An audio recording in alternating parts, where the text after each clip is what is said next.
free, yeah. So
Tell him to stand up. Can you see him? hi, Greg. Can you see us? Yes, I can see all fine. Can you hear us all right? Yes. Okay. Still waiting for one more board member to have a quorum. I'm sorry. So we can't start yet. You may resume talking. Classrooms should be that quiet. That's good.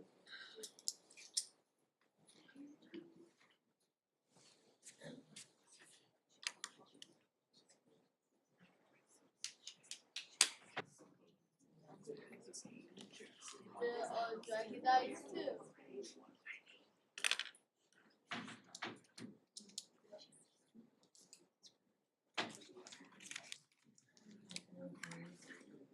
Not Amber, you wanna get this ready so that we can squeeze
I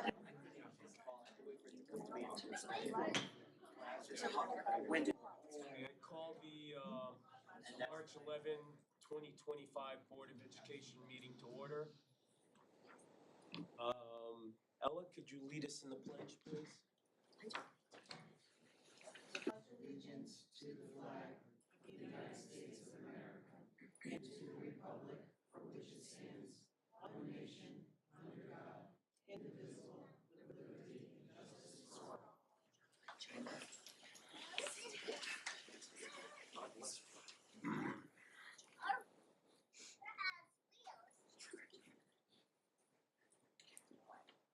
Welcome tonight, everyone. Sorry, my voice is a little scratchy. I've got a little bit of a cold. Hopefully, it'll last through the meeting. If not, well, we'll learn the sign language. Okay. First order of business. John, did you want to change the agenda? I do. I'd like to, since it's baseball season, I'd like to make a change in the lineup here, if you don't mind. All right. I propose that we move 7.1 and 7.2 items in front of 6.1. Just switch the batting order a little bit. That would be my motion. All right. Can I have a second on that? I'll second.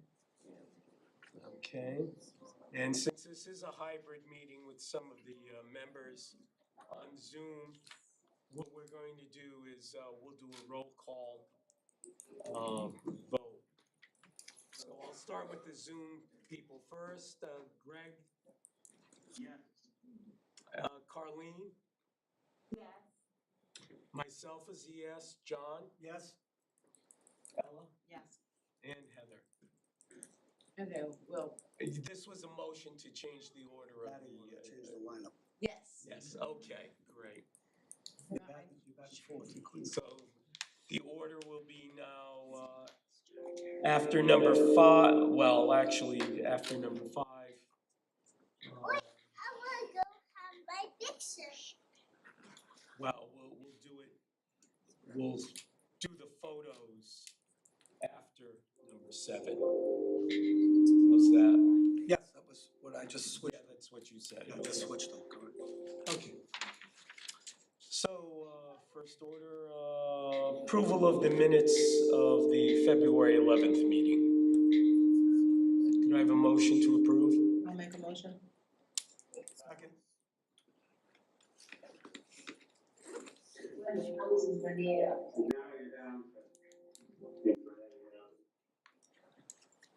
Did we get a second? I seconded. Okay. All right, any changes pending? No? Okay. Greg, do you approve the minutes? I do approve the minutes, no changes. Okay. Carlene? Yes. Myself is a yes. John? Yes? Heather? Yes. And Ella? Abstention, I was absent. Okay. So it passes 5-0 with one abstention. 2, 3, 4, 5, 6, okay. Next order, the recognition awards. Right. We're gonna start with The Key Is Me. Lara Garber, come on up.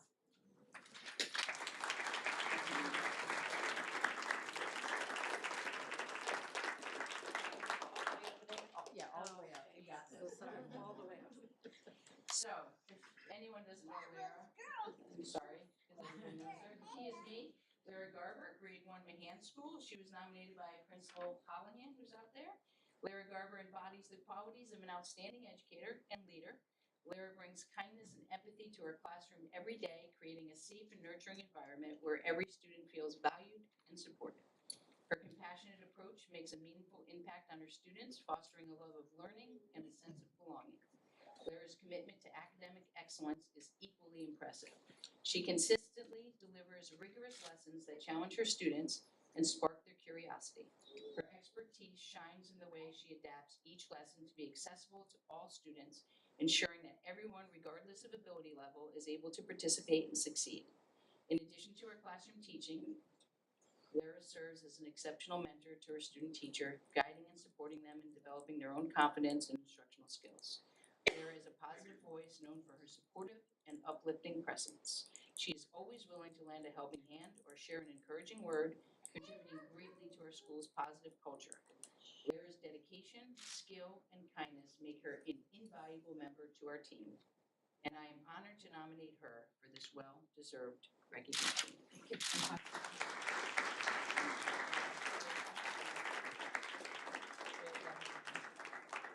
And then you get your $100 gift. That's very nice. Thank you I very much. like coffee. Thank you very much. Appreciate it. All right. I make a difference. Adam Panic can't be here, but I'm still gonna read this for him. So he is nominated by Principal Marr. Is he here? Zach's here. Huntington Head Custodian. I would like to nominate Adam Panic for the I Make a Difference Award. As our head custodian at Huntington Elementary, Adam is always there. Matt, sorry, I'm supposed to be speaking into this now, right? Hold on. This is new. Can you hear me? Okay. Adam is always there with a smile to support whatever our staff and students need.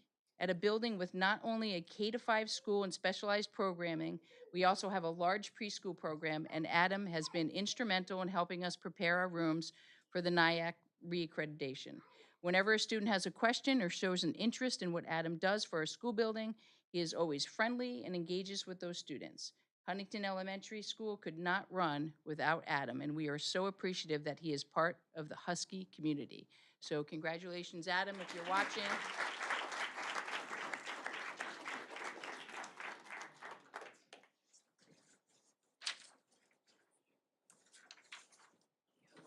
This is the most important one. You inspire me. Via Webster, can you come up, Via?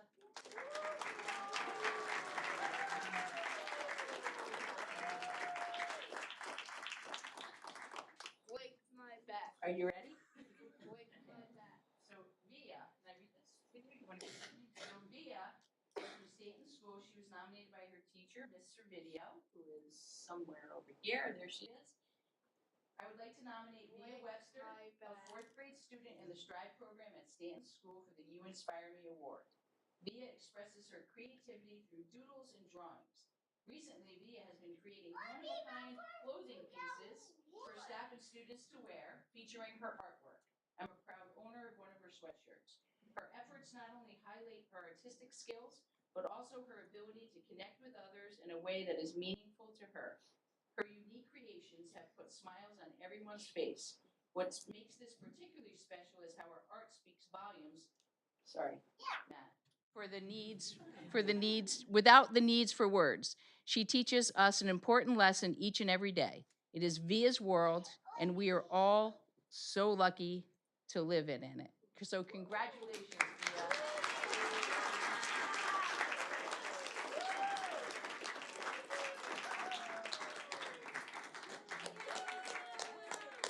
And I'd like to say that Via's family is one of the most special families that I've ever known, so thank you all for being here. Huh? Yeah, can everybody show, everyone has Via's shirts on that have it on. Can you please stand up, because I want everybody to see Via's shirts. Look at them all. Where can we get them? You're gonna get one. Wait 1 minute.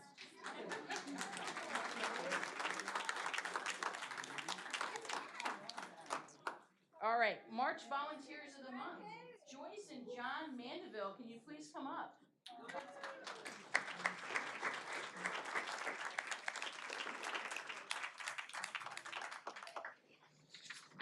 So I want to thank Yulitza for Yulitza does all the onboarding for the volunteers, and our volunteer numbers keep going up and up. How are you? Good to see you. Good to see you. How are you? They won yesterday, huh? March Volunteer of the Month. Joyce and John Mandeville are the heart of our Moriarty school community, from making photocopies to tending our school gardens, updating the marquee with upcoming events, and always being just a phone call away to lend a helping hand. Their dedication knows no bounds. They go above and beyond by proactively planning and collaborating with teachers. Sorry, Matt. for staff events and celebrations, preparing food and spreading joy whenever they can. They even take the time, I read this earlier and I can't believe this, to decorate our staff lounge, sewing and hanging curtains to bring a touch of comfort and warmth to the space. Our school community is truly richer because of their kindness, commitment, and generosity. We are Monarch strong because of Joyce and John Mandeville. Joyce is a retired Norwich Public Schools paraeducator, having worked in multiple schools, grades K through 8. Her commitment to her community is longstanding, and the dedication that both John and Joyce show to the students and staff is unmatched. Without a question, the Mandevilles are more than deserving of this award and our unending appreciation and thanks. Nominated by Vice Principal or Assistant Principal Greg Balassi.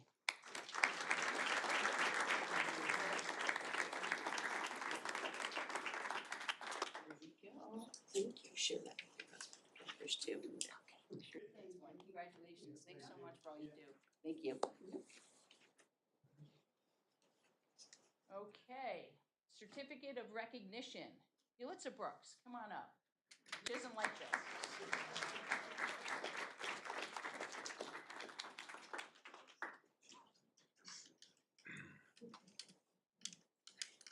Yulitza Brooks, for anyone that doesn't know, is our Communication and Family Engagement Coordinator. And she was nominated by Miss Mabel. There's Miss Mabel in the back. I want to take this opportunity to formally acknowledge and extend my heartfelt gratitude for Yulitza's exceptional contributions to Norwich Public Schools and the broader Norwich community.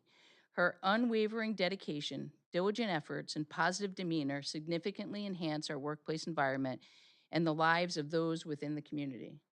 Her support for our students and her efforts in organizing events have been extensively recognized and appreciated.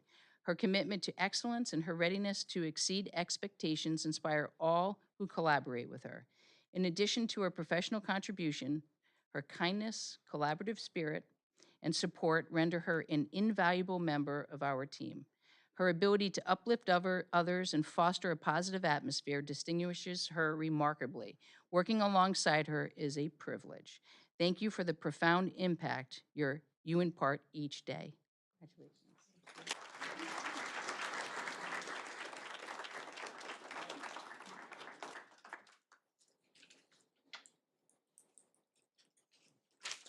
And if I may add, Yulitza, not only with her work here at the school, she also works very hard with the Norwich Public Schools Education Foundation. She's a board member there, so we appreciate her efforts everywhere she is. Thanks, Yulitza.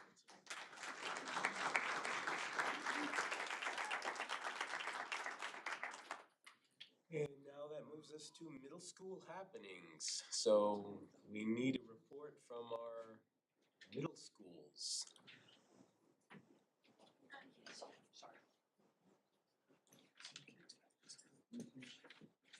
And if you could just introduce yourselves, which school you represent, and I got it, Matt. that'd be great.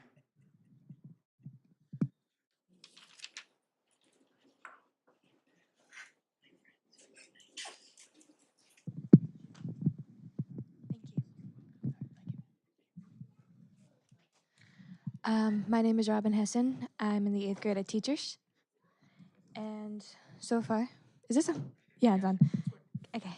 At Global, we held our annual Teachers versus Students basketball game. There was a great turnout with the teachers winning the game. We had another successful Panther Day Club last Friday where students were able to join 3 different clubs and express all of their different talents. There was a great turnout with our first sneaker ball in honor of Black History Month, which was also last Friday. We had an amazing turnout for our winter concert that was held on February 19th. We honored winter athletes by hosting a banquet at the school. All of our athletes had a great season. Volleyball is starting up this week, and with the weather getting warmer, we will be starting track soon as well. On March 20th, we will be hosting Her Story, which is basically where we get to bring in one of the women role models in our life and talk about her and introduce her to our class. On on March 21st, it's a little bit odd, but we have an event going on where we're going to be sticking Mr. Lavoy, our principal, to the wall in honor of all of our attendance winners this month. We have over 300 students participating in that with a 97% attendance rate for February. And lastly, on April 9th, we will be hosting our second paint night with Miss Blackshaw, our art teacher. Thank you.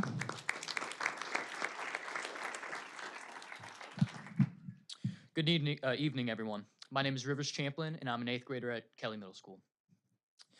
This coming Wednesday, March 12th, 150 of our 7th and 8th graders will be honored for their academic achievements during quarter 2. In 7th grade, there were 48 high honor students and 34 honor roll students. For 8th grade, there were 47 high honor and 21 honor. This coming Thursday, we'll have a spring fling, which is a school dance. 6th grade will have their dance on the final 2 periods, while 7th and 8th will take theirs after school. We recently also had our students versus staff basketball game. I was the coach for the kids team. This was the first ever time where the students tied with the teachers, which I consider a win. And today, the volleyball season officially started with both boys and girls having a game today. Thank you. What was the date of tape the principal to the wall? What was that date? Well, basically, he just kind of stands on a ladder and you take like the tape and we all just put a roll of tape on him. When is it? When is that? Oh, I'm sorry. It's on March 21st. Yeah. You're welcome. Yeah, you want to show up for that too? Yeah, for that. All right, thank you. Yeah, of course. Thanks for your time. Thanks. Okay, so now with the reorder of the agenda, that brings us to 7-2, let's see, 7-2 and 7-3. No, 7-2, 7-1 and 7-2. 7-1 and 7-2. I'm sorry. All right. Briefly, I'll just say I'm going to split my remarks a little bit. So we have the Superintendent Search Committee, which was the entire board, and we considered really only one candidate, our current acting superintendent, Susan Lassard. We reviewed her background and asked both the teachers and administrators unions to give their input and also input from community members. Everyone was very happy with her, and I'll say the board, for the past year and a half of working with her very closely, we're very happy with the job that she has done, and we think she has the vision to lead us into the future. So with that, we're going to take an action, and John, if you want to do the motion. Absolutely, it's my pleasure. Moved in accordance with section 10-157 of the Connecticut General Statutes that the Norwich Board of Education appoint Susan Lassard as Superintendent of Schools effective March 11, 2025 and continuing through June 30, 2027, subject to the following conditions. Number 1, approval of the Commissioner of Education in accordance with section 10-157 of the Connecticut General Statutes. And number 2, Ms. Lassard's agreement to the terms and conditions set forth in the proposed contract of employment between the board and Ms. Lassard. And moved further, that the board chairperson be authorized to finalize and execute the proposed employment contract with Susan Lassard on behalf of the board. Okay, thank you. And could I have a second? I will second. Okay. And we'll take a roll call vote. Those in favor? Oh, what happened to Greg? All right. You're still there, okay. Carlene? Yes. Yes, okay. Greg? Yes. Okay. Myself is a yes. John? Yes? Heather? Yes. And I just wanna say thank you for leading us through a very challenging time. Okay, and Ella. A resounding yes. Okay, it is unanimous. So Susan Lassard.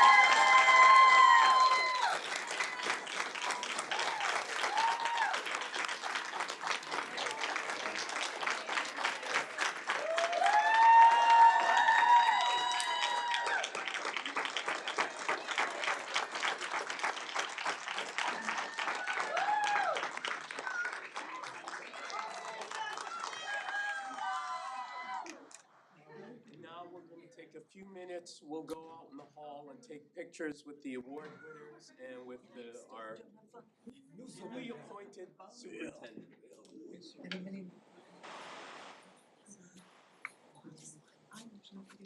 That means you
if they don't, but I think it's, I swear, they must make it $50 a freeze, $50 a slug or something. You can make their payment on their car payment or something. Then he goes, see you next year.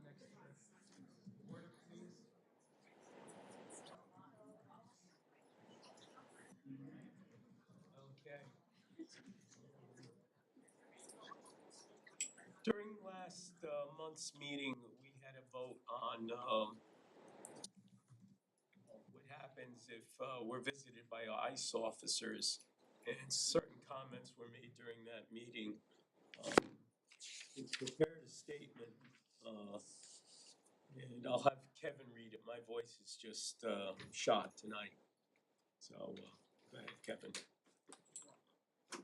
As the statement reads, on February 11th, 2025, the Norwich Board of Education voted to adopt a policy aimed at protecting students from potential immigration and custom enforcement, also known as ICE, actions within school premises.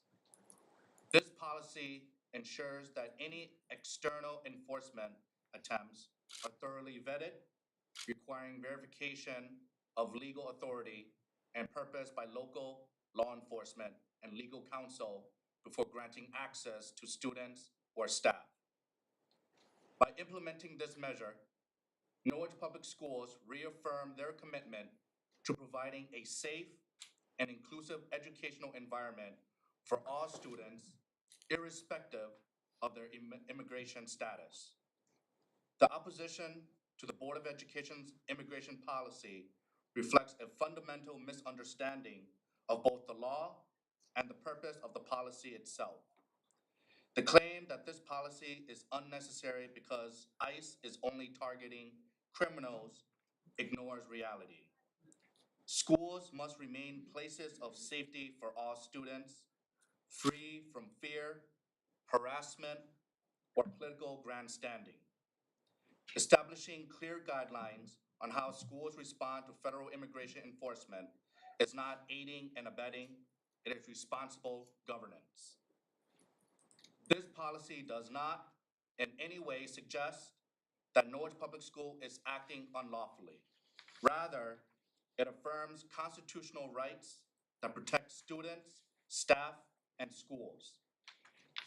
Just as citizens have the right to refuse warrantless searches of their homes, the board will uphold similar rights on behalf of staff and students. This is not about ignoring the law. It is about following it and ensuring students understand the legal protections afforded to them.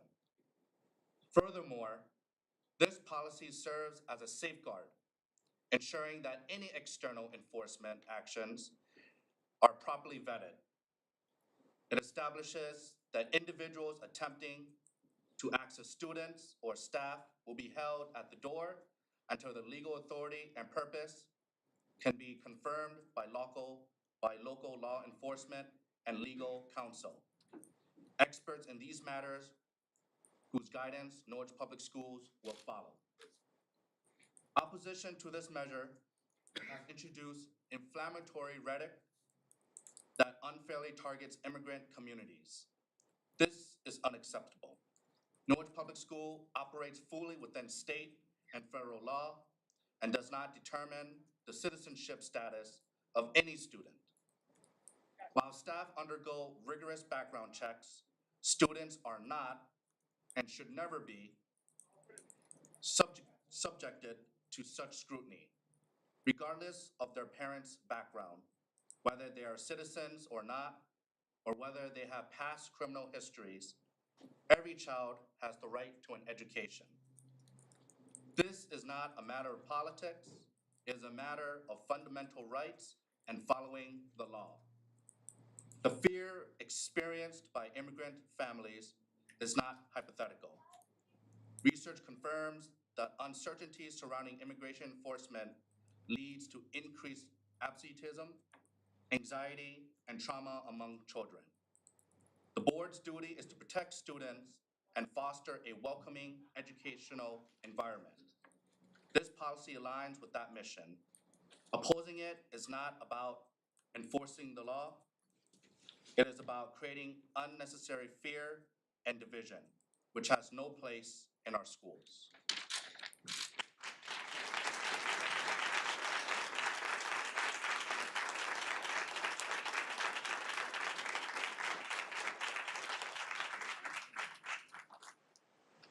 And on that high note, we'll now go to public comment. Has anyone signed up for public comment, Amber? Did anyone sign up for public comment? No, I'm sorry. No. Would anyone like to make public comment tonight?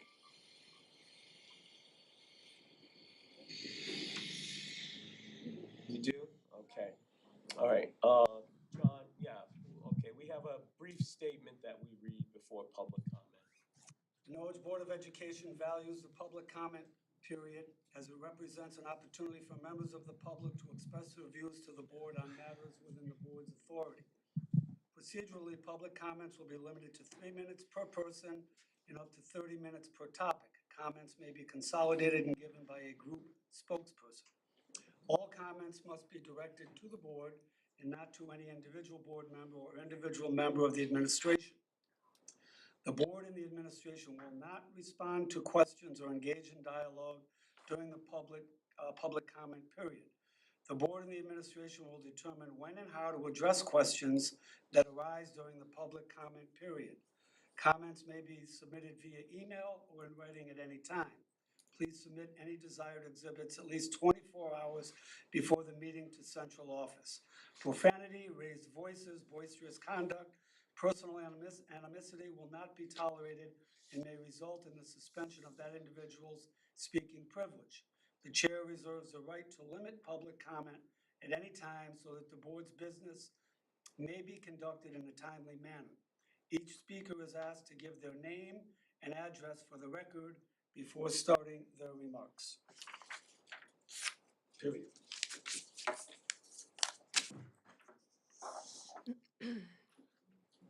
Good evening. My name is Kristen Talley. I live at 205 McKinley Avenue Extension. Me enorgullece ser maestra bilingüe apoyando la comunidad inmigrante. I am a proud Connecticut public school teacher who has had the honor of spending my entire career teaching immigrant students and supporting their families. I am here tonight to condemn the dehumanizing hate speech that has become the rhetoric of this board. 2 years ago, we had to suffer the maligning of single parenthood and learning disabilities, a deliberate lie that hurt single parent households and students with exceptional needs in Norwich and the larger community. And here we are again, having to stomach hate speech that was entered into public record last month, where our students, staff, families, and neighbors were referred to as garbage as the sole cause of increased crime in a particular and deliberate lie that aligned our Ecuadorian community with a gang that does not even exist. Another lie was about this boogeyman called a red card. Red cards have been around since 2007 in our community. They are for citizens, undocumented folks, and visitors alike.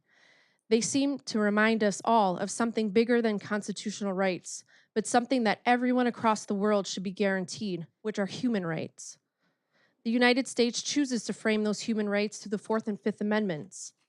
So while I agree that they can be referred to as aiding, a better synonym would be supporting. Anyone in understanding their human rights in the United States, it is certainly not abetting, as doing so is protected under the First Amendment.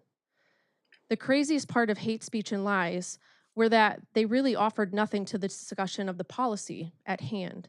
And if our political structures were actually discussing tangible solutions like pathways to citizenship, affordable housing, and fair wages, instead of villainizing our students and neighbors, we might actually see real change. But I digress. I remind this board of its mission as posted on its website that includes the phrase, safety is assured. Safety is not optional. It's the foundation for learning. School and family partnerships are paramount to achievement. The Supreme Court, through Plyer versus Doe in 1982, ruled that we cannot deny any child access to public schools. We entrust the safety of all of our Norwich babies to you. Hate speech makes them all less safe. And if this board seeks to make our children less safe, then you are not fit to hold the seats that you are supposed to be dedicated to doing so. If I ever so uttered anything like that of any of my students or families, putting their safety at risk, I would be disciplined at work. So what are you going to do? Hate has no home in Norwich. Hate should have no home on our Board of Education. What do we do when our communities are under attack? We stand up and fight back.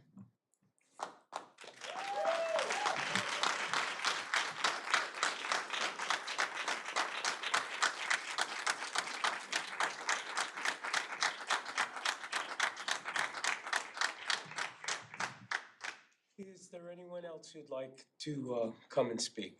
Yes, please.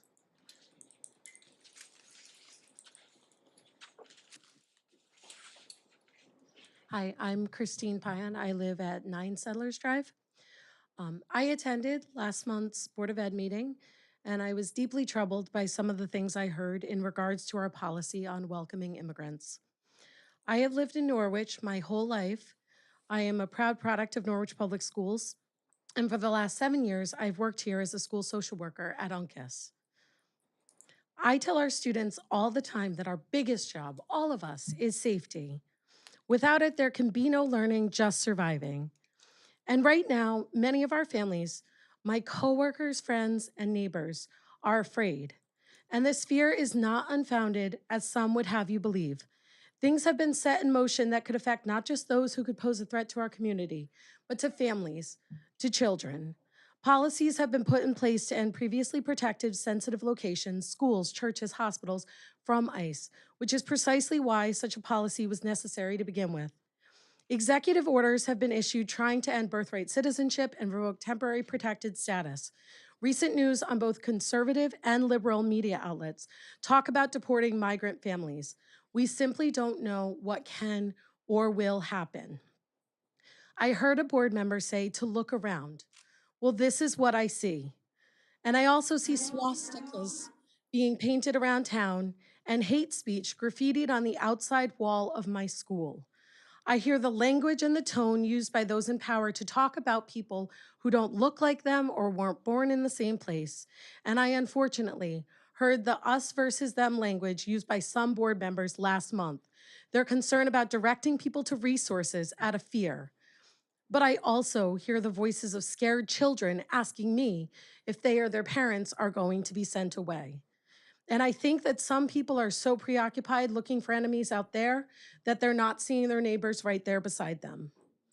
It was said that it is not our job to direct people to resources and community supports. As a social worker, it is my job. And indeed, I have an obligation under our code of ethics to strive to ensure access to needed information, services, and resources. Giving people information about where to get help when they need it, or a red piece of paper informing them of their rights, it is not illegal, it is not promoting illegal activity or offering legal advice. This information should not be secret. In Wyndham and other places, it is easily accessible on their district websites, as it should be, because those who may need it most might be fearful to reach out directly. My community, our community, is beautifully and wonderfully diverse, and it's something to be celebrated. Our words and our actions should reflect this. I am glad that we've adopted this policy to welcome immigrant families, because it's not just a legal obligation to educate. They are welcome. They do have a place here. And I hope that the policy eases some fear for many of our families when sending their children to school. As for me, I will continue to work with the children each day to keep them safe and to teach them in that order.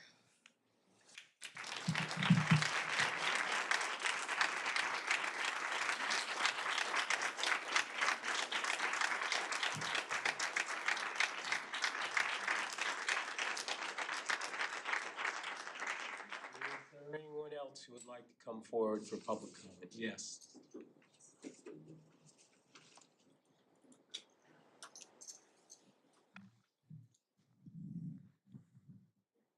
Well, Christine, you just stole some of my thunder. Deborah Johnson, 42 Harborview Lane. So I wasn't here for the meeting, the last one, but I was able to view it. And I too was concerned regarding the comments. about our immigrant families here, our undocumented families and students. And I thought, this is March, and it's National Social Worker Month. And there was some questions amongst the board members about what should be given and what shouldn't be given. And so to undocumented families as far as resources and information. And so I thought it would be a good time to review my contract. And in that contract, it says, will adhere to the NASW, the National Association of Social Workers Professional Code of Ethics.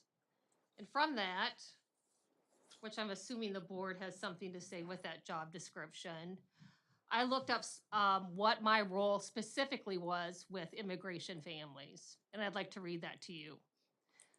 According to the National Association of Social Workers Code of Ethics, social workers have a duty to provide culturally competent services to immigrant families, which includes respecting their cultural diversity, advocating for their rights, and working to combat discrimination based on immigration status, while also ensuring they are aware of relevant immigration laws and access appropriate legal support when needed. Essentially, prioritizing social justice and promoting the dignity and worth of each person, regardless of their immigration status.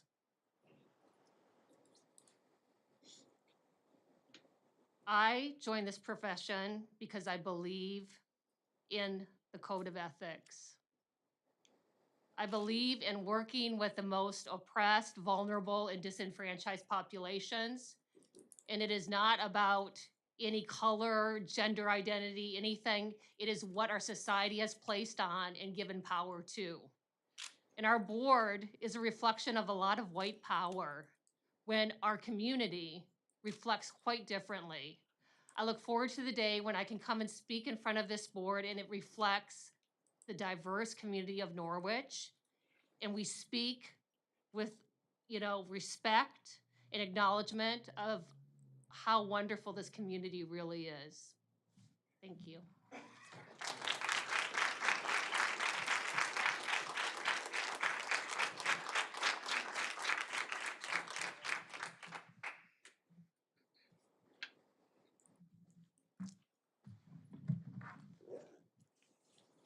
And is there anyone else who'd like to come forward and speak? Is there anyone else who wants to engage in public comment? And one more time, anyone else who desires to come forward and speak? Yes, sir. Good evening. My name is Enoch Petit Home, 128 Oak Ridge Street, Norwich, Connecticut. My comments tonight will be very brief. Mr. Chairman, I believe that the board owed this community an apology because of one of your members have made comments that hurts many people in this community.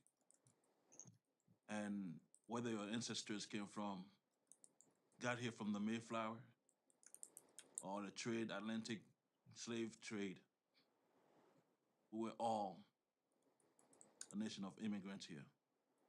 So I'll be brief, like I said. I believe that the board holds the community of Norwich, the taxpayers of Norwich, an apology. Thank you.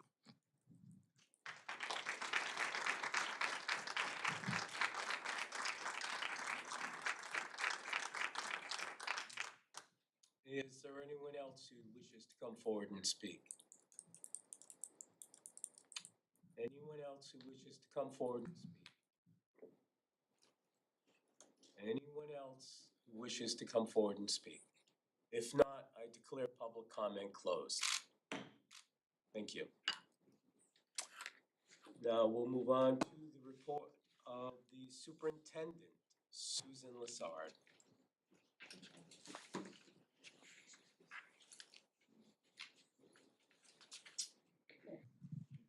I just wanted to recognize the CAPS award ceremony February 25th. All the board members have some pictures in there. This was a very special evening with Chartwell's providing what I would call a first-class meal to our students and our teachers and the staff that were in attendance. The principals and teachers took this special event to recognize each student for their special recognition. So it was a very special event for those of you who were here that were able to attend that. Thank you so much for all you did for your students in each school. Just want to give a transportation update. We do have attached to the board docs, it does give us updates on data for those snow bus routes that we have. We are going to need to discuss if we were going to continue this after March. We had agreed that we would do this through the end of March and then we would make a decision. I know that Greg Perry has a subcommittee, so I'm sure he'll talk about that after. Some really good news, the NPS Loft, the grand opening ceremony is this Thursday, March 13th at 10 a.m. We welcome all of our board members and any other members to attend this special ceremony that's going to be at Bishop School. So we know that last time Yulitza talked about this and did a slideshow, and our NTA students are in charge of the loft, and we are very excited to have that opening for our families. And they will be contacting Yulitza or anybody else at the schools if they need any clothing that'll be there or any personal products that will be there for them. So we're really excited about that. We know that it's worked out well for NFA, their loft, so we're excited to partner up and do that as well. Volunteer update, I was talking about, we had our volunteers today from Moriarty that we recognized, and Yulitza took on this role when she became the communications coordinator. We are up from 95 last month volunteers in our district to 123. So this is probably one of the biggest volunteers that we've had in years. So we really appreciate all the parents that, grandparents, friends who come in and volunteer. And you know, Shin Servideo is there, her mom comes in, and so we're very appreciative of all the work that they come in and do. Budget update, tonight we'll vote on the 25-26 budget, and I'll let Bob will be presenting this in his report, that'll be soon. I wanted to give a Commissioners Network update. For those of you who remember, we are in the planning year, last year and this year. Mr. Lavoie, Principal Lavoie of Global Teachers Global, has done such a nice job with his entire staff. So I wanted to provide an update on the progress of the Commissioners Network grant for Teachers Memorial Middle School. In the recent conversations with the state, we have been informed that our application will be the first to be reviewed within the next week or two. All signs indicate that we are making strong progress, and we anticipate presenting our application to the State Board of Education. The key upcoming dates are Accountability and Support Committee presentation will be Wednesday, April 23rd from 3:30 to 4:30. And then the State Board of Education meeting will then follow on Wednesday, May 7th at 9:30 a.m. where Ed will be going and myself and Jamie Bender to attend this. And we're hopeful that we will be awarded with this grant. Additionally, as part of the Commissioners Network grant, we will be providing additional professional development for Teachers Memorial staff at the start of the school year. These sessions will take place on August 21st and 22nd and will set the groundwork for the important work ahead to move the school forward. To sustain and build upon this work throughout the year, both middle schools will have early release days twice a month on Wednesdays, dedicated to staff professional development and data analysis. These sessions will be instrumental to supporting student growth and ensuring continuous improvement. The middle school team is currently in the planning stages to create a strategic calendar and consulting to create the blueprint to implement the grant this fall. And I mention that also because the board will have to approve those early release dates for the middle schools for the Commissioners Network. So keep that in mind, and in about another 2 months, we'll have some dates to be able to give you and provide that for you to vote on for our calendar. We had a meeting today. This is our new initiative for the district in-person registration hours. Our nurse, Laura Dietrich, came to me last week when I ran into her at Bishop's or the Rose City School, and she mentioned to me that there are a lot of families, especially with a language barrier, that find it difficult online to register. So we are having some registration dates, and you guys have we put the flyers there. So we're gonna have in-person registration at times, so we're gonna start off with 3 dates, and they'll be April 4th, the 23rd, and then May 13th, and we're doing them at different times to support families for when they can come in. It'll be at registration, which is at Bishop, or what we call Rose City School now. And on the flyer, it talks about which documents that they have to bring. This is also in Spanish and in Haitian Creole. We just gave you this version, but it's also in those 2 languages. We will have 2 staff members that can translate in Spanish and Haitian Creole there to help and support our families that have difficulty doing it online. So this will be for all Norwich Public Schools residents in pre-K through 8th grade. Laura Dietrich, our nursing supervisor, will be there to support the parents to explain the vaccinations and other health needs that they need. So we're hopeful that we're gonna do this up front to help our families and support our families. If we see that we need some more dates and times, we are certainly going to do that, and we'll do that throughout the summer as well. We're gonna start with these 3 dates. I think that's great, and as we go through it, you may find a need to offer something in the evening. Folks that have very different hours, but that's. Yes, that's a good idea too. So we tried to split up the times, but that's another good idea to do it at night as well for parents, for families. So there's also a scan QR code for the bus schedule on here as well for families that need the bus schedule, so we have that on here as well. Do you have any questions on this, or thank you for the suggestion, John?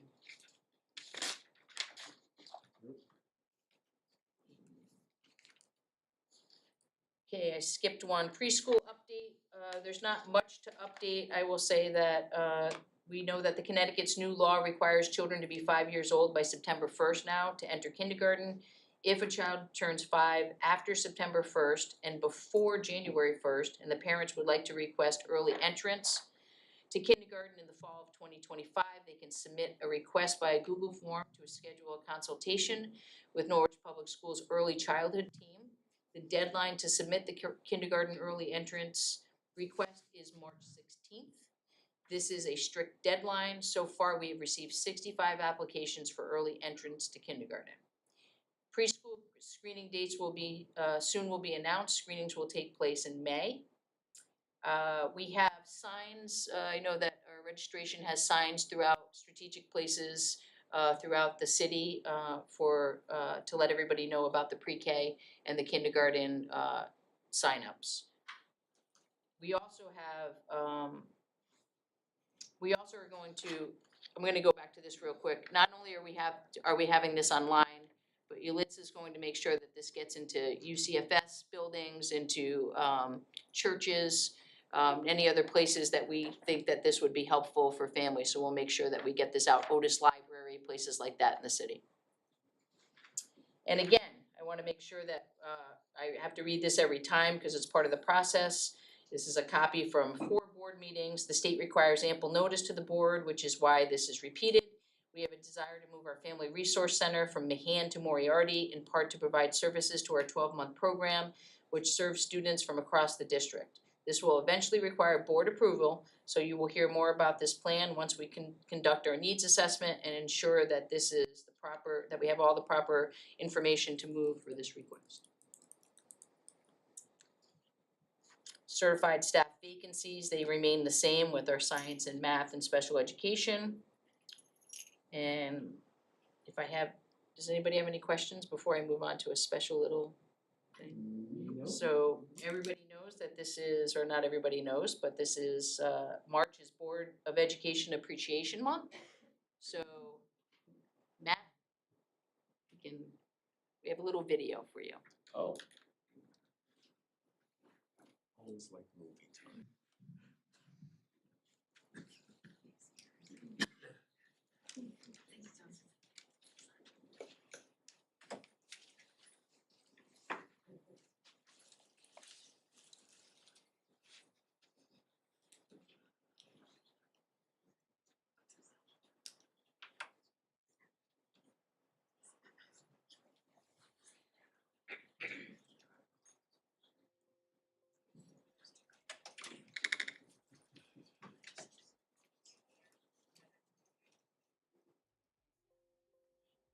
swear we're saying something.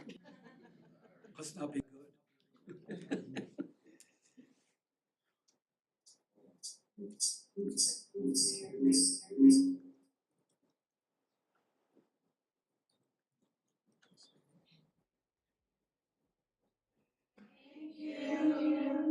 Oh, we gotta start that over, Matt. Go back there with, we said more than thank you. Checks in the mail. Just have to- Do I have permission to do this?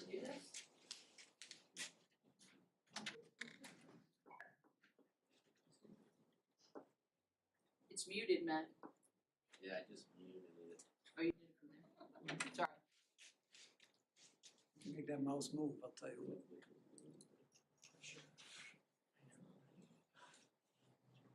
I'm so sorry, if you're sharing the screen, I cannot see the screen.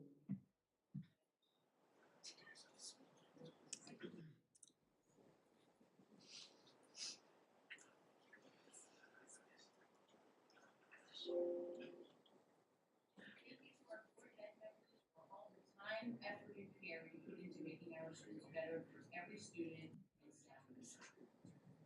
Your leadership truly makes a difference in our district. We are grateful for your continued support. Thank you. On behalf of the Norwich School, thank you to all the Board of Ed for your dedication over the years. Happy Board of Education. Thank you for coming to read to our students and read across America. I want to say thank you to the Board of Education for all you do for our school and our district. Have a great day. Thank you, board members, for all you do. On behalf of all the wolves at Hookus Elementary School, we'd like to thank the Board of Education for all of their support. Thank you, Board of Ed. Thank you for all you do, board members. From Kelly Middle School. We just want to say thank you to our Board of Education for supporting us here at Norwich Local Studies Middle School. Thank you for all that you do for us and our students each and every day. On behalf of Stanton School, thank you for all that you do for our Norwich students and families.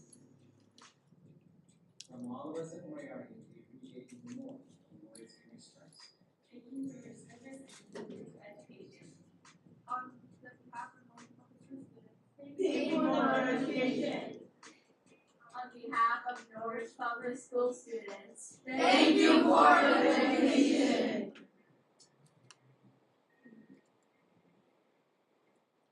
Good, thank you.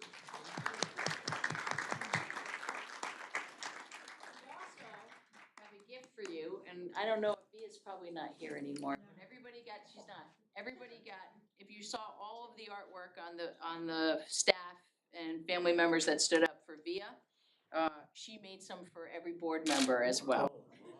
So I can pass these out to you. Awesome.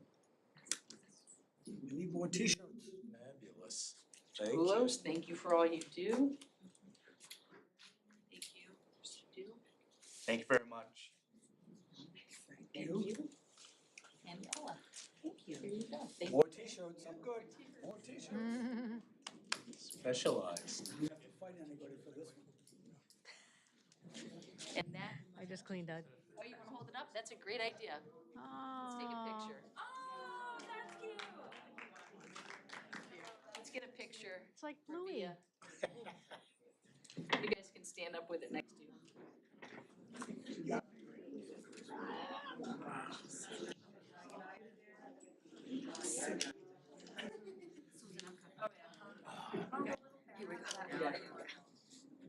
This is cool too. That's awesome. She's so good. Thank you. So, I believe they'll be on sale at our autism fair as well. So we have an entrepreneur in our district. She designed all of these. Yes. Is she on the spectrum? it goes down. Her grandmother's still out here. Her grandmother's still here. Thank you. Love it. And mom's still here. Jane's there.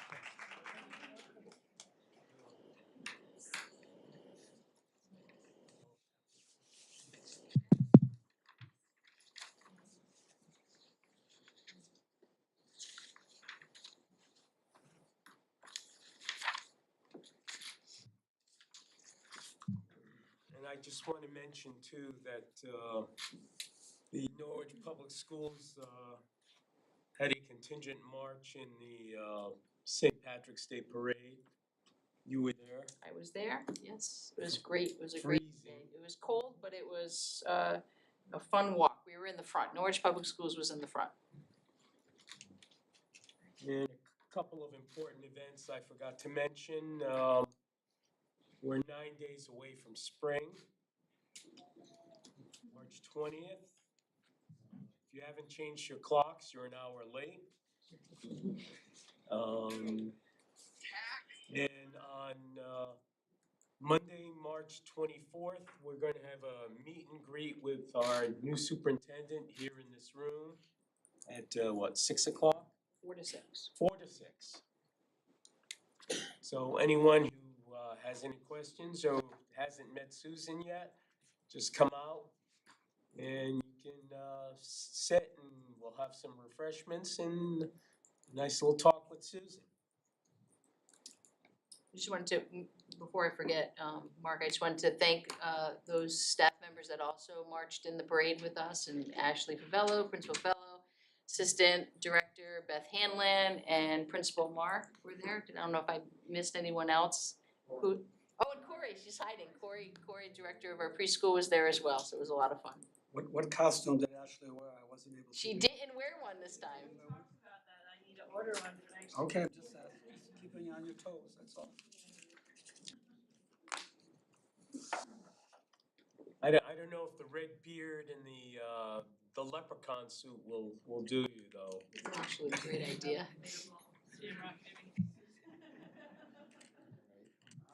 All right, any questions for our superintendent? No? Okay, report of the acting assistant superintendent, Jamie.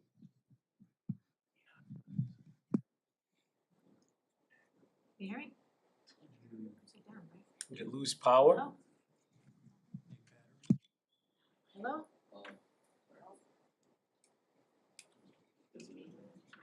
Now, is there a trick to Hello? this? Seems to be on. Maybe the batteries are gone? No, they were him.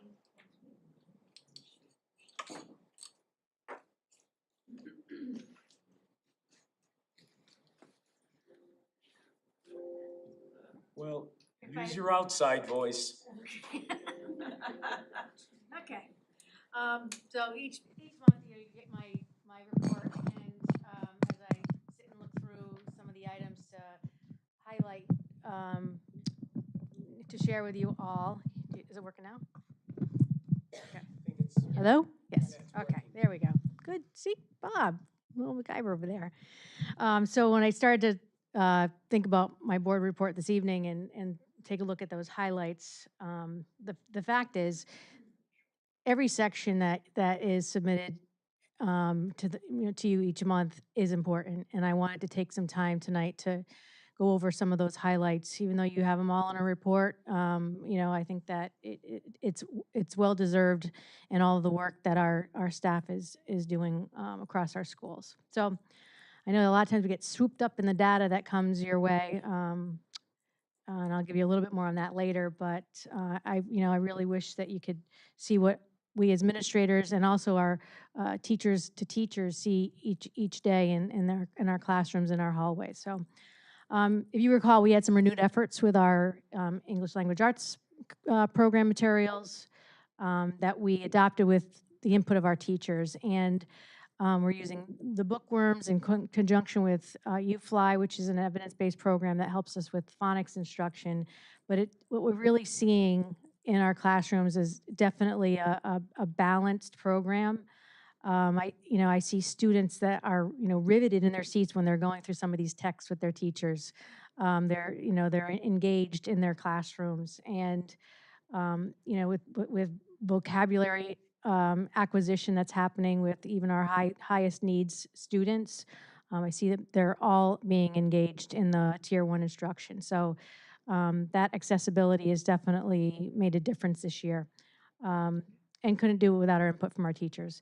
In math, I see students curious. Again, I see them, with their manipulatives working in teams to solve real problems. You'll see in the report that we reference play-based.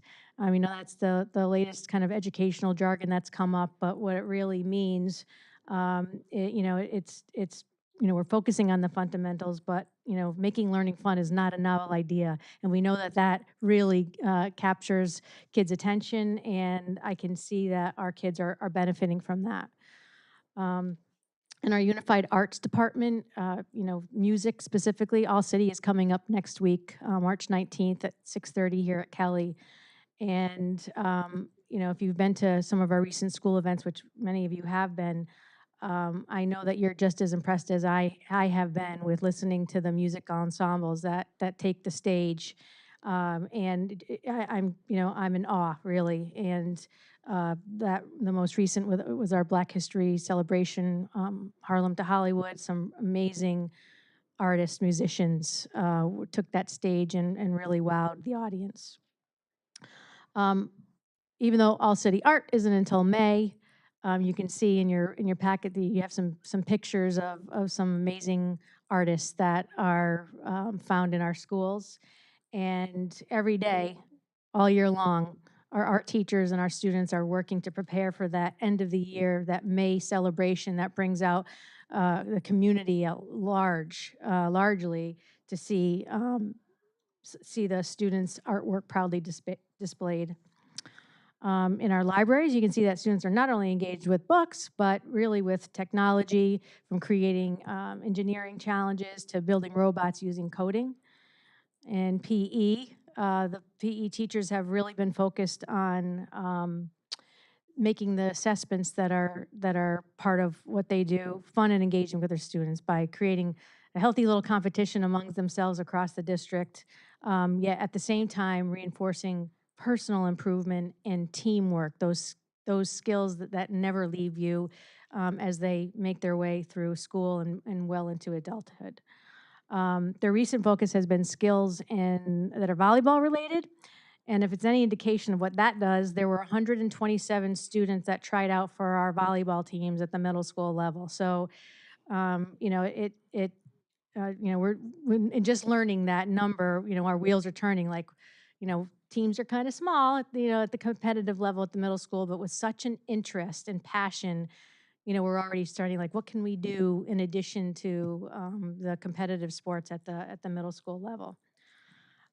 In the MLL department, our lost links assessment is completely done as of March 7th. That's always a big undertaking throughout the year. And we're also very fortunate that Luz Rivera, our MLL coordinator, has brought in Andrea Honigsfeld, a nationally recognized author, to Norwich for all of our personnel in the MLL department, our instructional coaches, and several members of our student services team to learn best practices around co-teaching, collaboration, and co-planning. So really looking forward to that. And in collaboration with Patrice, our strategic initiative coordinator, the MLL department, under Luz, helped update our oral interpretation and written translation procedures that were then provided to our attendance coordinators, who are making those phone calls and reaching out to families on all things attendance related to boost up that to boost the chronic, or reduce the chronic absenteeism rate, I should say. And as you'll find in Patrice's report, attendance is, creeping up there. But again, Uncas and Waquana continue to really have phenomenal success with keeping chronic absenteeism at bay. The extended learning department is underway for undergoing an assessment in all areas, 75 areas to be exact. And there, we have Patrice and Nick Federici on the admin team to work with two others, Nellie and Mabel, to conduct an assessment of all of our extended learning programs to help us focus on things that we want to or need to improve upon. We just started our second session of All Stars, which is our after-school program that targets our younger population, our younger students in the area of ELA and math. And that will run through April 30th. Planning for our summer curriculum work is already underway. the lift this summer won't be as expansive as it was last summer, but our department is absolutely committed to having ongoing cycles for our curricular revisions with teachers at the helm of helping to lift that work. So again, this is not a one and done situation with curricular revision. So we're looking forward to that work continuing. And then the data part.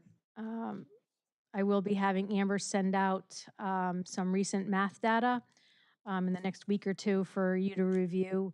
I would agree that sending out small chunks for you to digest as a board is probably is the way to go. So we'll be doing that in a couple of weeks so that you could it's more conducive to your consideration. So that's what I got. Summer programming, the program we had last summer for the young kids, is that going to be repeated again? Yes. Thank you. Figured it would be. Yep. And the All City Music Fest, that's multiple days and then it culminates in the concert? Are you talking about the Art All City or the music is one day, March 19th. That's what I have on my March calendar. 19th, okay. Yeah. And that's here at Kelly, Yep. right? All right. Okay. So 17th is St. Patrick's Day, and the 19th is the All City Music Fest.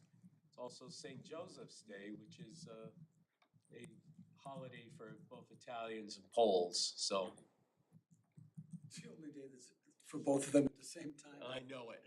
Just saying. All right. That concludes your report, Jamie? Okay, any questions for Jamie? None? Okay, we move on to Lisa, who's joining us from Zoom. Yes, can you hear me? Yes. Oh, good. All right, that's a plus. Yeah. Good evening. I feel that I must, because I think Susan has said that the Office of Student Services is one of her favorite departments. So I wanted to make sure that this evening I started my report in saying that on behalf of Student Services, that we extend our heartfelt congratulations to Superintendent Lassard, and we are deeply grateful for her unwavering support and look forward to our new opportunities and new adventures, I will say, as we continue working towards excellent outcomes for all of our students. One of the things that Susan often says is that, you know, she likes to play baseball more than football sometimes, and that, you know, sometimes it takes a slower and more thoughtful approach. And I think that sentiment holds true. And in that spirit, and to add another sport to the mix, because I also like basketball, because why not?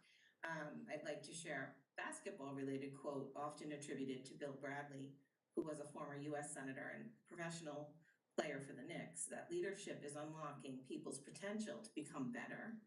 And on a personal note, I want to thank Susan for embodying this philosophy and helping others reach their fullest potential. And as she says, all good things. So congratulations and best wishes. Thank you.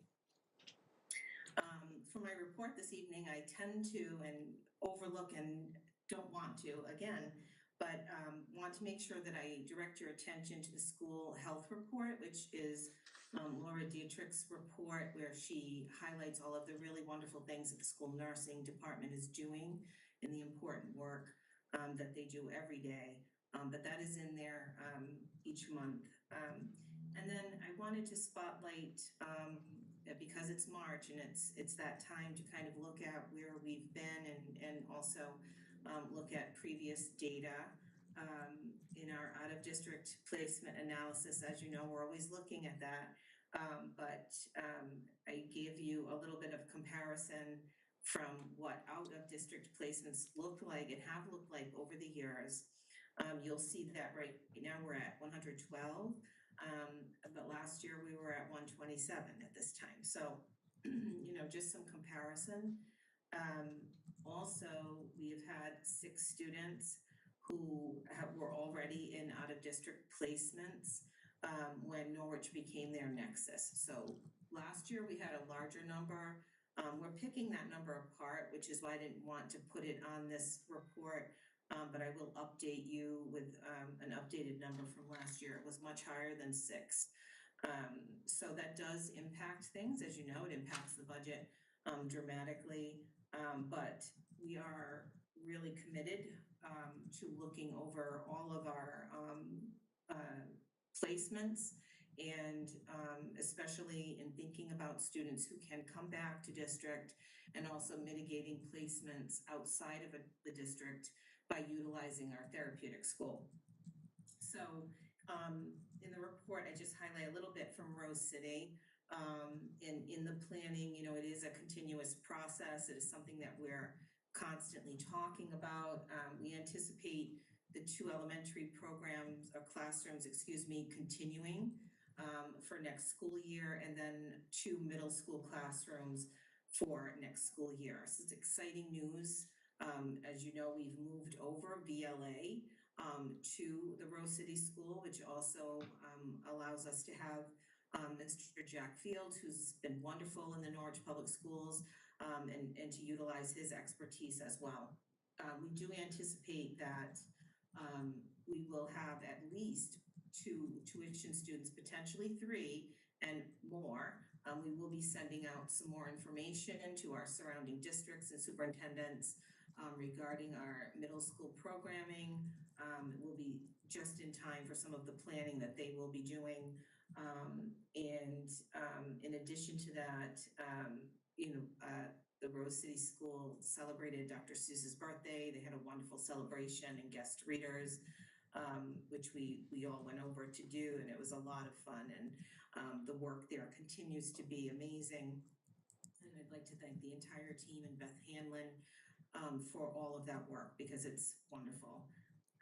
We had professional development, the Norwich Public Schools Paraeducator Learning Academy. We had 321 Insight, which is the state has taken in 321 Insight for all of Connecticut public schools to utilize. It's been a wonderful platform that our paraeducators have engaged in for their 18 hours and more of professional development. And we had 321 Insight in person last week, and there are some pictures included in the report. It was really well received. I want to sincerely thank all of the principals, the support staff, our related service providers, our superintendent, Jamie Bender. I'm not sure, everyone that pitched in to help us pull that off. It was a lot of Tetris playing with, or Jenga, trying to get the paras, to Kelly Middle School for the training and let them engage in their professional learning. This was through a grant award that we had through the state. We were really excited to have over 140 paras trained in really wonderful PD related to social, emotional, and behavioral challenges and strategies and scenarios related to that. So I thank everyone that helped make that happen. In addition to that, we had the distinction of being the first district in Connecticut to offer this PD. So 321 Insight has been to Norwich in Connecticut, and that was the first Connecticut district. So I'm really happy with that distinction. And I'm happy to answer any questions you may have about anything in the report. Any questions for Lisa? No, I think we're all set. Thank you, and Thank you. how's the weather in Baltimore? Well, it's not bad. It's a little warm. Warming up. The sun was out today from what I saw of it. All right, great. All right, thank you, Lisa. You're welcome. Now we go to the report of the business administrator. Good evening. I'd like to also formally welcome Susan as the superintendent. Susan does have a great understanding of finance and the business aspect of schools, so I'm very thankful for that. A lot of things don't bother me, and sometimes I get hung up on little picky things, and I'm especially glad that the term acting superintendent can be dropped from our letterhead, because as I've often told Susan recently, there's no acting about what you're doing. You are the superintendent, so thank you for doing that. Well, I thought she was just in charge of the kids who act, in our drama department. Now she can really dedicate herself to all the students. Yeah. So anyway, I'll get on with my report now. Contained within your budget packet, you have a lot of information. There is, in fact, an 81-page budget document, and you'll probably be glad that I'm not showing 81 overheads. That's the summation of our 3 budget meetings, and I will call your attention to any writing that you see in red is a change or update to information or numbers since the budget meeting. So in our first meeting, we might have had tuition numbers that have changed since then, or special education costs, and so on and so forth. This past month, the past 2 or 3 weeks has been a very active period in the legislative body in Connecticut. About 2 weeks ago, the House recognized the need to add additional funds for special education. So by a vote of 140 to 5, the House appropriated $40 million for this current year's budget to go towards special education excess cost. The Senate voted the following day unanimously 35-0 to add that funding as well. So there are only 5 dissenting votes in the entire state. The governor came back from India a week later and he wasn't happy with the process and he vetoed the bill. So he knew that there was enough votes to override his veto, and both chambers had scheduled such a vote. But prior to actually having to vote on the veto, they came together and found a way to make the governor happy in terms of funding it. So we actually are getting the extra excess cost reimbursement. The estimate that we have for Norwich is $479,205. So that will be an enormous help to help mitigate our deficit for this year. The funding is scheduled to be released to the cities and school districts the latter part of May. So I won't know for certain if that's the exact number unless the state publishes it. As you know, excess cost is distributed twice during the year. We get 75% of our payment in February, and the remaining piece comes in May after the special education office sends in the March 1st update. So that's a big help. So with that, I'll give you a brief update to our projected year-end balance. Best case scenario, we could be slightly in the black or break even. Worst case scenario as of today would be possibly a $400,000 deficit. That would require a lot of things to not necessarily go correct. We have had some increases in special education tuition and services since our last meeting. But as each day passes, we get closer to the year. If we do have new students move into town, the impact becomes less and less. And as far as some of our variable costs go, we're coming to the end of heating season, and March has been kind to us. Days like today, we don't use a lot of heat. So I enjoyed today's taste of spring, but our buildings enjoyed it too because I see us using less dollars. So that's where we stand on that. Before I get into the budget piece, do you have any questions related to this year? I think it's great news where we are. You probably haven't had an opportunity to say that, use the word black possibly at the end of the year. It's usually been red. Well, the last 2 years have been difficult, and we all know the reasons for that. So it's often been said you can't build a budget on hope, but hopefully in the future we won't be doing things like that.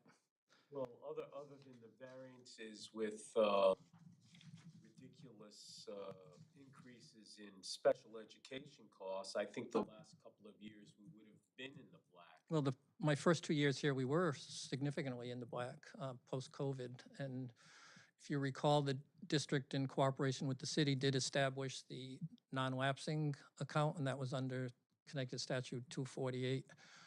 We actually contributed $3.5 million to that account from previous year's operating surpluses. And those funds got eaten away the last 2 years to cover those expenses. We used $1.9 million 2 years ago, and then last year we had the remaining 1.4 went. So it was a good thing we did put that money aside and not spend it on other things. So regarding the 25-26 budget, we did have a series of 3 budget subcommittee meetings in January and February. Was attended by board members and city council members, and the mayor came to 1 or 2 of them. Right now, the budget proposed increase is 4.95%. If you recall, during our budget subcommittee meetings, we ended at 5.5%. The total operating budget presented to you tonight is $100,420,901. If that budget is approved, we all know this is basically the first giant step. The city manager accumulates budgets from all of the departments around the city. He makes a budget recommendation to the city council. Susan and I are scheduled next April 11th, which is the night of a board meeting, at 7:15 to present our budget to the city council. After that meeting, between late April and early May, there'll be a series of ad hoc meetings. The city then has to appropriate a final budget by the second Monday in June by midnight. So this is a long legislative session, and I suspect that'll be the night when we have our approved budget. The session ends on June 4th, and there are many things in the legislative body that will have big impact on our budget. As you recall, I talked about the excess cost grant having $40 million added this year. I'm very optimistic that at least $40 million that was put in this year will remain next year's budget. I think it'll be a very difficult thing from a political standpoint to give cities and towns $40 million this year and then take it away next year. Even though $40 million sounds like a huge sum of money, it's still $106 million short of where it should be for full funding. There is legislation in debate right now as we speak to fully fund the excess cost grant, so we're hopeful that that does pass. The governor's budget has our Alliance grant increasing by $2.1 million. We're hopeful that that stays intact and we don't lose any of that funding. There is also a bill before the House Bill 5835, I believe, or no, 5823, that would provide $2 million for early childhood education to the Norwich public school systems. So all of those things would have huge impact on our operating budget and what we might or might not need to do regarding expenses for next year. So some of the highlights or driving points in the budget, we right now have transportation in at a 5% increase over this year. That's simply based on 5% contractual increase. And as far as the budget, that's one of the biggest pieces. That represents 11.2% of our budget. We heard Lisa talk about Rose City School and NTA. We actually have added $325,000 right now at this point in time to our revenue side to offset expenses in the special ed tuition line item. That's based on anticipated tuitions, and we'll review that again as we get closer to a final budget. Salary budget, it's based on current staffing levels and current contractual increases that are in place. Salary budget is $30,910,495, and it represents 30.8% of the budget. Health insurance has not been renewed yet. We'll do that probably in April or May. Right now, it reflects a 15% increase, and the total budget is $6,127,291, and it represents 6.1% of the budget. The net tuition expense, which again is the single highest line item in our budget, it represents 38% of the budget. Net, which includes excess cost reimbursement, is $38,203,349,000. That reflects all costs for our designated high schools, magnet schools, special education outplacements, and the excess cost grant impact. One change we did make to the budget was to include the increased reimbursement that we're receiving this year in next year's budget. If you recall, on the tiered approach, we're entitled to 91%. We budgeted 70, we got 64.19. With this new legislation, we're going to be up to 78.8, so that's what we've moved it for now. And again, the outcome of the legislative process will have a big impact on that. So I think those are the big pieces of the budget. If you have any questions related to that, any specifics, I'd be glad to entertain them. I just want to point out, one slide hits my eyes really hard are the six main items: the salaries, fringes, tuitions, special ed, and transportation and utilities. That represents 95.6% of our entire budget, and everything else is 4.4%. So those six items are really the drivers to all of this. You are correct. And I would like to give I guess I'll call it a shout out to our principals and staff. They're enduring another budget freeze this year, and they've been extremely, I would say, cooperating and have done minimal expenses, and that is having an impact at giving us a chance to come in at a zero or minimize the deficit. They call before they buy things, and it kind of makes me feel bad in a way because they're calling about simple things like I need some copy paper, I need to replace this. This flute is broken. Can I get it fixed? And of course we do, but it's just not a good feeling. But I mean, that's such a minuscule part of the. But it is helpful. I mean, if we get $20,000 here, 10,000 there, 50. I feel bad for the technology. The technology department is bearing a big burden of it. He had equipment that he hadn't purchased, and he's probably going to do without going into next year. So he's had the biggest single dollar sacrifice in terms of what I call variable expenses. And then Matt Brown in facilities has been an unwilling contributor to our helping out the budget. He's been short custodians all year. He's had a few on workers' compensation, and as a result of that, they're being paid through workers' compensation, not our salary line item. And with the shortage of help, he's going to be favorable on salaries. But there's a cost to that too. And overtime is helping right now, so we hope no more snow. I mean, Matt actually plays custodian a lot of the times. He's picked up shifts after working all day, so. Wow. I mean, he was down 5 full-time people, not counting illnesses. He had 3 on workers' compensation and 2 vacancies. And they've been forestalling that truck purchase for 3 years. Yeah, that's correct. So we hope we don't have vehicle repairs. Well, luckily, snow season is over and we're. Oh, don't say that. Yeah, I know it. We have had April snowstorms, so the good thing is it'll melt fast and we won't use ice melt. Yes.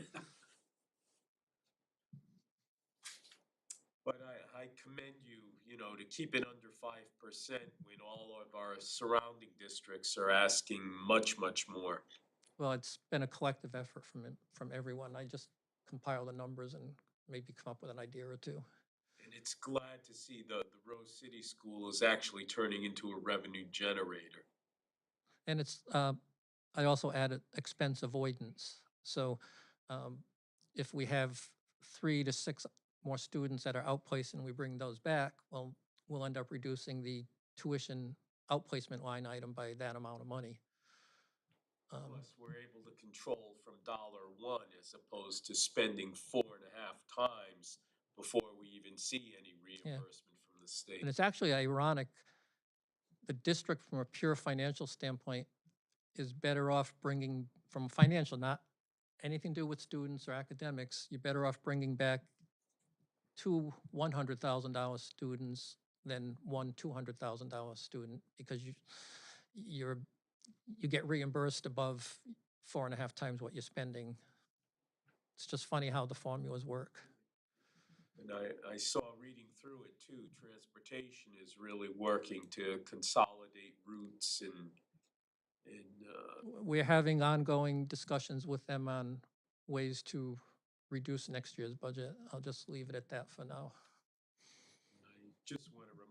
people too, that the snow buses, we'd promised you services through the end of March. We'll keep that commitment, but come April 1st, we're gonna have to enforce the walker rule for NFA again.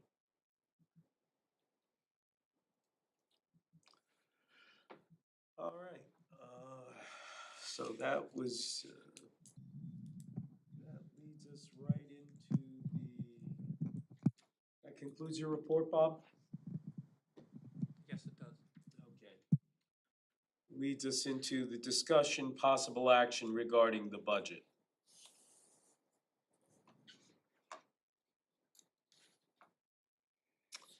So the budget number you came up with for the 25-26 was the 100,420,901, is that correct? Yes, that's correct. No sense, right? Since we're not your friend. No. They drive me bananas, trying to find them. All right, could I have a motion from someone to approve the budget for 25-26? I'll make a motion that the board support and recommend that we approve the budget submitted by the superintendent for the 25-26 school year. Total amount $100,420,901. Kevin Satani, I will second that motion. Okay, we have a first and a second. Any further discussion? Do we have anyone left on Zoom? Yes. I vote yes. Okay, so that's Greg. Yeah, is Carlene still on? She had put in the chat a moment ago that she would be right back. Oh, there she is. So I'm not sure. All right. I'm about to go through airport security in a moment, so I have to drop off for probably about 20 to 30 minutes. It's not crowded here, but I'm gonna try to get back on when I'm in the terminal. Okay, all right, Greg. Carlene? Yeah, I'm back, but I'm just packing because I just have to leave the space that I'm in to go to the airport too. Oh, jeez. Okay, did you hear the motion about the approving the budget? No, I just came back. Okay, so we have a motion on the floor to approve the 25-26 budget for $100,420,901, a total increase of 4.95%. Yes, I'm in favor of that. I read what was in board doc before the meeting. Okay. Thank you. I also vote yes. Kevin? Yes. John? Yes. And Ella? Yes. Okay, so the budget passes, unanimous, 6-0. Okay. Next item, the healthy food certifications. These are pretty much pro forma, but require these every year. If someone wants to read the motions on those. Go ahead, Kevin. Pursuant to Connecticut General Statute, Section 10-21 5F, the Norwich Public School Board of Education certifies that all food items offered for sale to students in the schools under its jurisdiction and not exempt from the Connecticut nutrition standards published by the Connecticut State Department of Education will comply with the Connecticut nutrition standards during the period of July 1st, 2025 through June 30th, 2026. The certification shall include all food offered for sale to students separately from reimbursable meals at all times and from all sources, including but not limited to school stores, vending machines, school cafeterias, culinary programs, and any fundraising activities on school premises sponsored by the school or non-school organizations and groups. And could I have a second? I'll second. Okay, seconded by Ella. Any discussion? No. No? Okay. Let's go ahead and vote. Greg? Yes. Carleen? Yes. Myself, yes. Kevin? Yes. John? Yes. And Ella? Yes. Okay, next item, the Healthy Food Certification Part 2. Have a motion, please. I'll do that. The Norwich Public Schools Board of Education will not allow the sale to students of food items that do not meet the Connecticut nutrition standards, provided that the following conditions are met. 1, the sale is in connection with an event occurring after the end of the regular school day or on the weekend. 2, the sale is at the location of the event. And 3, the food items are not sold from a vending machine or school store. An event is an occurrence that involves more than just a regularly scheduled practice, meeting, or extracurricular activity. For example, soccer games, school plays, interscholastic debates are events, but soccer practices, play rehearsals, and debate team meetings are not. The regular school day is the period from midnight to 30 minutes after the end of the official school day. Location means where the event is being held and must be the same place as the food sales. And could I have a second? This is Ella, I'll second. Okay. Any discussion? Hearing none. Greg? Yes. Carleen? Yes. Myself, yes. Kevin? Yes. John? Yes. And Ella? Yes. Motion passes 6-0. Okay, and we have several items for first read. You can read those policies over. Most of those are just technical changes in the language, some definition changes, a few legal words added into there. Any comments on that, Kevin? Nope. Okay, so those we'll consider and vote on for next meeting. And where do we go here? Committee reports, right? Unfinished business. No, unfinished business. Is there anything there? I don't think we had anything in unfinished business, right? No. Okay, committee reports. Budget expenditure, we just passed our budget. The ad hoc will meet after the city manager gives his budget, and that will be set up by usually Pro Tem DeLucia. Negotiations, we've scheduled for Admin assistants. for the admin assistants at the end of March. School building. We had a session at our regular meeting in February where we selected a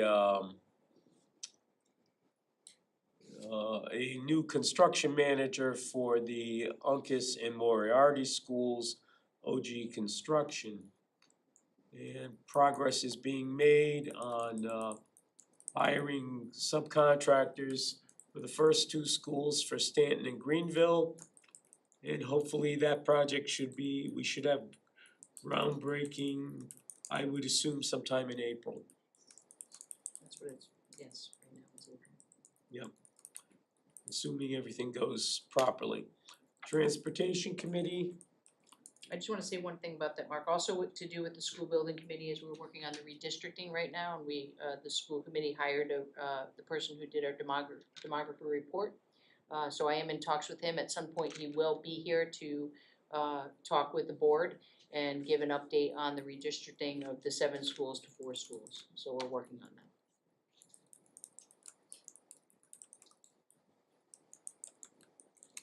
Okay. Greg, are you still with us, or are you through security? You must be, He's no longer, he's not with us. Oh, no, he is, he's here, he's still here. I am still here, I'm sorry, I was just at a moment where I couldn't talk for a moment. okay, anything on transportation, Greg?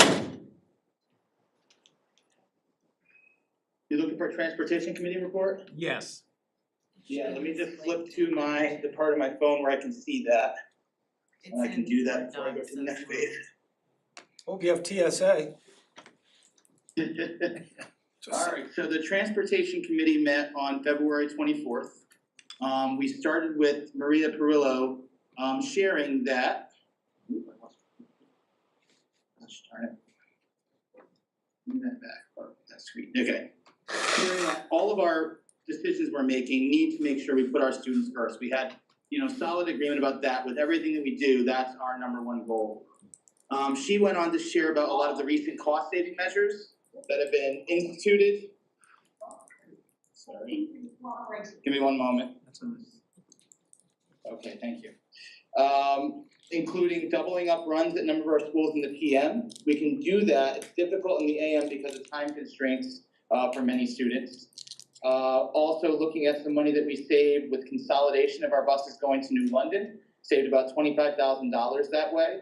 And door-to-door stops, gradually limiting those. For a very long time, that has been happening, but it's not something that's sustainable for our older kids. High school and middle school kids should be at group stops and not getting door-to-door pickups, unless there's a individual plan for a student who needs that. Bob Sierpensky shared our transportation budget report, sharing we use about 90 buses per day, costing us about $50,000 per day. The daily rates now are about 20% higher than they were pre-COVID. The cost for all bus companies to operate have gone up, and so of course our district costs have gone up. We're looking into what we can do with individual van transportation. The numbers of those have gone up with our McKinney-Vento students and outplacement needs. So in addition to using First Student, who we try to use first, we work with many agencies for van transports. The cost this school year is over $330,000 for that. We're looking into if we can get a contract or agreement with a vendor that would give us fixed pricing and some potential cost savings. It isn't worth it for us to have our own van because of what that entails. The cost would be significant for us because we'd have to essentially become a bus company and be subject to many regulations, reports, endorsements, and training requirements. There was a question about the cost of First Student vans versus other agencies. It's very difficult to do. Each case is very unique. Many factors determine the cost for those van transportations. We've asked companies in the past for the formula they use to determine costs, but none of them will provide that. So we are looking at grouping students together when possible with First Student. That may have some savings for us at times compared to other vendors. We then went on to the very important discussion of snow walkers. Looking at the process of determining routes and stops for students who live within 1.5 miles of NFA. Those are the students who are our snow walkers right now, and that process we reviewed. We talked about the things we're doing, working with our SROs to make sure that we're looking at what stops and what routes for kids walking are safe. We had a conversation specifically about an area off Route 82 where there's no sidewalks. It was determined in the past that those roads are very wide. They're not main roads that fast travel. There's not significant traffic. But we are sending SROs back out to that area to look at an analysis of the stops to see if we have the stops at the safest, most visible locations. For kindergarten students in that neighborhood, there's already no group stops, but for older students, they are within a few doors of their own house, but they do have to do some walking. I don't think we've got this yet, but we're looking to get a cost comparison of continuing buses at the hubs for our high school snow walkers in the spring versus reverting to the 1.5 mile policy. We are planning to meet on March 17th. I'm going to send an invite to all board members who'd like to join us because that's going to be the main part of our conversation. There were a number of other topics that are discussed. For time purposes, I'm not going to go into all of those, but they are listed within the Transportation Committee report. One quick question on vans, Greg. Do we use Yeah. multiple companies for vans or do we use one? Multiple companies. It's a case-by-case basis, so they'll look at, depending on how far they're going, how many students they're taking, we'll get quotes from different companies is my understanding. We're using probably, John, 6 or 7 different vendors. 7 different. We use M&J Bus Company, we use Curtin, we use Peoples, we use Mercy, and there's 2 or 3 others. So are most of those for McKinney-Vento or for They're both. SPED? They're both. With, as Greg said, on a year-to-date basis, we had spent $323,000 on outside van companies, another $149,000 on vans with First Student. So by the time we get to the end of the year, we're probably going to be close to $700,000 on just van transports. So it's gotten bigger and bigger every year. Yep. Well, the only reason I ask, you obviously know the reason why I ask, is because if it's that large of a dollar figure, would it be advantageous to meet with various companies and say, hey, we got $700,000? We're gonna look at First Student. Well, we did have a meeting last Friday with Bob Castronova, and we have a contract with First Student. They come first, but it's gotten bigger than First Student can handle. I'm sending First Student some data to see if they might have vans around the state, if they can bring their vans here. They might not realize there's this much volume. So we're hoping that that might help us with First Student. Yeah. And then to Greg's point on the Cherry Hill run, we've been observing that. I've gone out a couple times in the morning run, and I'll go out again. There's supposed to be 38 students on that NFA bus run, and 4 of the group stops account for 32 students, and on the morning run, there were 8 students that rode the bus. So it's... It's all hands on deck for this transportation. Yeah. And, really, Jamie was the pivotal point for this, really she was. And Bob's out there 6 o'clock in the morning, seeing the bus stops. We're talking to First Student all the time. We have all our principals, we have NFA collecting data for us on sheets that Maria provided for us to see AM runs, PM runs, and how many kids are showing up on those. And then with that data, we can make some informed decisions with First Student, so. Yeah, so on those 4 group stops, the largest one, which is at the intersection of Gifford Street and Sherwood Lane, is supposed to be 14 students on it, and the 2 times I went out there, there was 2 one day and 3 another day. Then the other larger group stop, which has 5, had 1 or 2, and a parent drives a student down, drops them off at the bus stop, and then leaves. I've driven through the neighborhood, and as Greg said, they're wide streets, and the students walk. We were asked to look at adding safer stops. So as the SROs have validated, the group stops are safe. You could loop through the neighborhood and change the one group stop to 3 or 4 smaller group stops, but that would probably add 15 minutes to the bus run. So that would add probably $5,000 of cost, but you'd have to start the bus run 15 minutes earlier. So the first student now isn't going to get picked up at 6:27, they're going to get picked up at 6:12. So then you're going to be putting an inconvenience on that very first student and probably get complaints on that end. So as Susan and Jamie know, this isn't a easy solution. So if we look at that bus run that's supposed to have 38, and if you're having 14 or 15, you could say, well, we'll change it to a smaller bus because it's less expensive. But then that bus goes on to do either a middle school run or elementary school run, and the small bus wouldn't be appropriate for that because of the number of students. So it's complex. If you need help in the afternoon, let me know. In the morning, I can't help you with.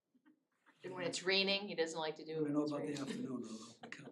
All right, Greg, and we have your written report on the IDCS and the LEARN. Is there anything you wanted to add to those? No, I would just say we'll go with those reports. All right. Thank you. All right, great. Thanks, Greg. Safe travel, bud. Thank you, Greg. Take care, Greg. All right. Policy. Yep, just briefly, the policy committee met on the 25th, and all of the policy that is listed currently as first read were the policies that were reviewed during that day. So I encourage all the members to go over them and then we'll vote on it at the next meeting. Okay.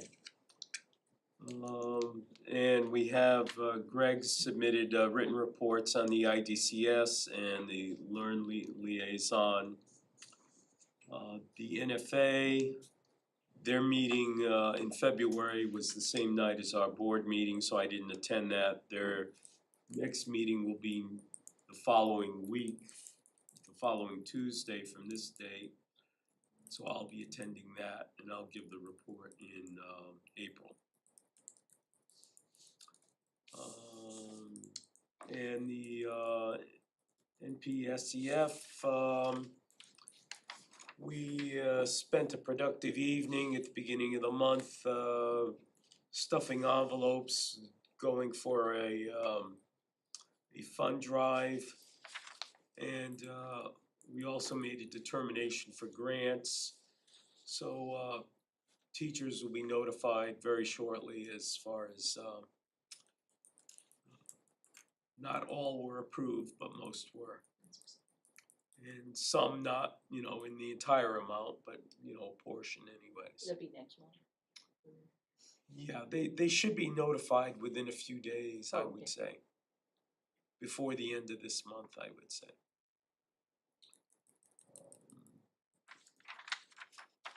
And let's see, then you also have in your packets the year-to-date budgets, personnel and enrollment reports.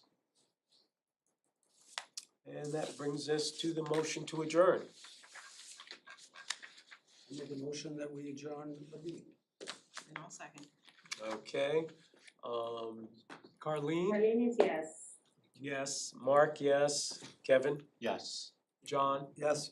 Ella? Yes. And motion passes 5-0. We are adjourned. Thank you all.